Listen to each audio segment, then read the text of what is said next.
What are you doing? How you mean? What am I doing? You're following officers out. Which I following? Which following? Which following? Which officer? You know quite following? I was going to my car. I was going to my car. Don't try and come. Don't hold my hand. What you holding my hand for? What are you holding my hand for? What crime?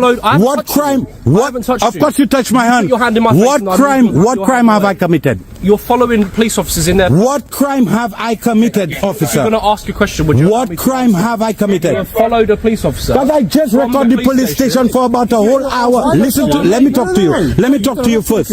Let me talk to you first. If you ask a question, let me.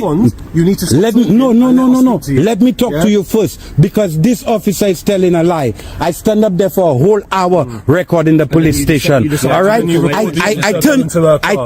Which I recorded her going to her car. I turned off my camera and I was walking to. Officers barged in already convinced the auditor was guilty of trailing a female officer to her car. An accusation based solely on her word. No one bothered to ask questions or check for evidence. He calmly explained that he'd switched off his camera and was simply walking to his own vehicle, but they wouldn't hear it.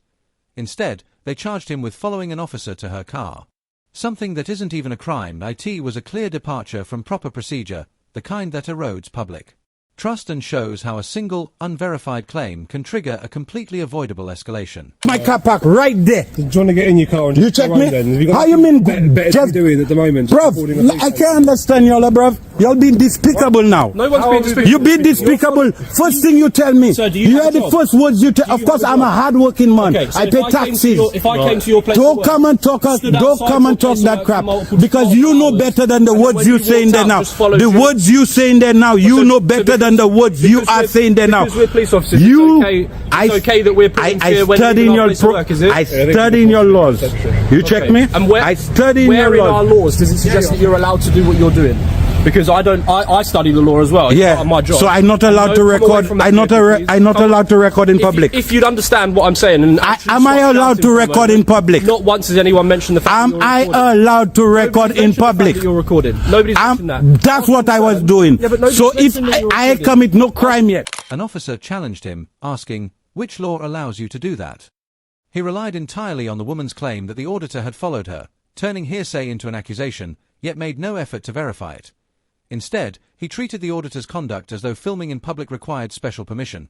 When pressed, he deflected with, "None of us mentioned your filming." But filming in a public space was the only confirmed action, and it was central to the complaint. Why pretending it wasn't the trigger for this encounter, the officer sidestepped the real question. What crime, if any, was actually committed? I had committed no crime yet to have 4 policemen standing up in front of me. What you tell me first of all when you come out of the car was disrespectful. No one's been disrespectful to you. You didn't hear what you tell me when you come out of the car? Your video back and we'll see. What did you tell me when you come out of the car, officer? Despite the fact that you're behaving, you must be nicer than that, man. A very aggressive way. Yeah, that because I talking to him, I being aggressive. No. I from the Caribbean, that's how I talk. Oh, come on, that's got nothing to do with it. What? It's got absolutely nothing to do what? with it. Right, the problem here is you're just decided to walk. Honestly, you need to grow up a little bit. Hey, you hear him? You hear him? I need to grow up a little bit. You do, mate. I'm older than you. You do. I have children your age. Please act like it. I have children your age. I'm trying to have a conversation with you, and you're just screaming. But the way this guy approached me was wrong. What I do in here, get out of here. That's what you said when you came out of the car. Evidently not. Officer, you go ahead. Watch the video on my channel. When I drop it on my channel, just watch it. The words you said when you came out of the car put me in total. I behaving in a threatening way. Who have I threatened? Claiming the auditor acted threatening is baseless. It reads more like an escalation tactic than a factual account. He never made a threat. The only time his voice rose was out of frustration after being falsely accused and met with a dismissive response, something most people would do. Labeling that as threatening behavior without any legal basis exposes a lack of composure in some officers and raises a bigger question. If a harmless observer makes them this uncomfortable, how can they be trusted to manage a real conflict? Threaten you, officer. The officer can we speak to you? Have I threatened you? So you can explain it. Yeah, explain. So give us 2 seconds and explain it to you. Yeah. Without speaking to me, please, alright? Yeah. What we've been told is that an officer has left the police station. You have said to me you were outside recording. Okay? For a whole hour. Let me finish, okay? That officer's walking back to her car where you have followed her with your camera out. I never did that. That's a lie. Your perspective. That's a lie. Okay. That never happened. Not at the police That station. never, Over here. that never happened. So what you see that? You see what she caused. Yeah. What she caused there. What I think That is never happened. But she called you I all. don't think you're here to do anything. I hear you. Bruv, you see what happened there? She liked the attention, Yeah. because I never recorded her. So I'm talking about. Because I never recorded her. Because as soon as I sit down in my car, I see the police van reach there. I come out of my car and I walk there. I see her talking to y'all. So that never happened. So she called y'all for something that never happened. Sir, but look at it like this, right? You've been outside the police station for a long period of time. Fair enough. You're recording. You're doing everything.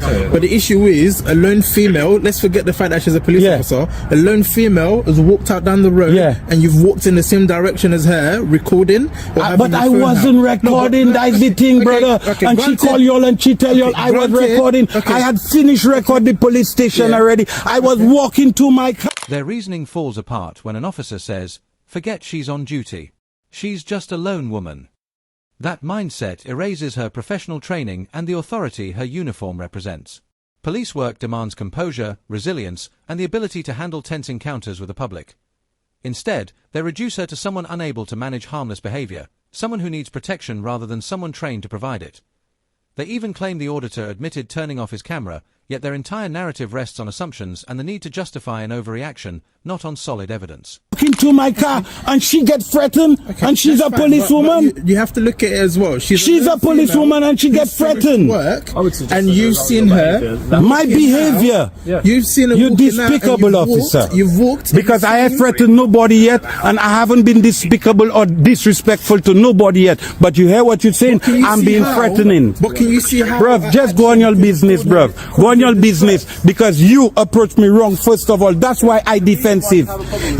I cannot talk to you. I cannot talk to you. You've been disrespectful from the way you come out of the car, from your manner of approach. Your manner of approach was wrong. Get out of here. What you doing here? Get out of here. Get out of here. You need to learn your job, bruv, and don't approach people the way you approach people, because that's why I vex. What you say, what you tell me when you come out of the car, get me vexed. You tell me get out of here, like I'm not paying taxes, like I'm not voting. The false report your officer make, the false report she make, the false report she make, you run up for the false report she make. Go away. She make a false report, you'd arrest me for a false report. That is what I'm trying to show you. You would arrest me on a false report. Well, the thing is, right now, you're still shouting. Yeah, but I right, bruv. Yeah, what the man tell me, man? The man tell me get out of here, like I'm not a human being. Get out of here. Imagine I just come and I approach you. You're an officer. You could have come and approached me decently. I would have talked to you nice. But when the man tell me get out of here, I say get out of here. How you mean get out of here? Right, okay. Right, listen. So if I commit no crime, we've all gotten off on the wrong foot, yeah? We're not trying to have an argument. I come here to bring no argument. But I saying she make a false report. She make a false report against me that's not true. And that's how people getting themselves in trouble for something that never happened. You check me? That never happened. And she done call the police already and have the police running upon me like I do her something or I approach her in any manner or form or style. I never spoke. The auditor's outrage is entirely justified. When an on-duty officer files a false complaint, it's not a harmless mistake, it's an abuse of power that can put an innocent person in handcuffs or worse. She accused him of stalking her, even after he clearly denied it. By leaning on her badge and credibility to sell a false narrative, she turned an ordinary walk into a potential criminal case. Policing requires clear judgment under real pressure. If a trained officer can't tell the difference between harmless movement and an actual threat, she's not prepared for the realities of the job. This isn't just embarrassing, it erodes public trust and jeopardizes officer safety. Officers must be retrained to distinguish personal discomfort from genuine danger.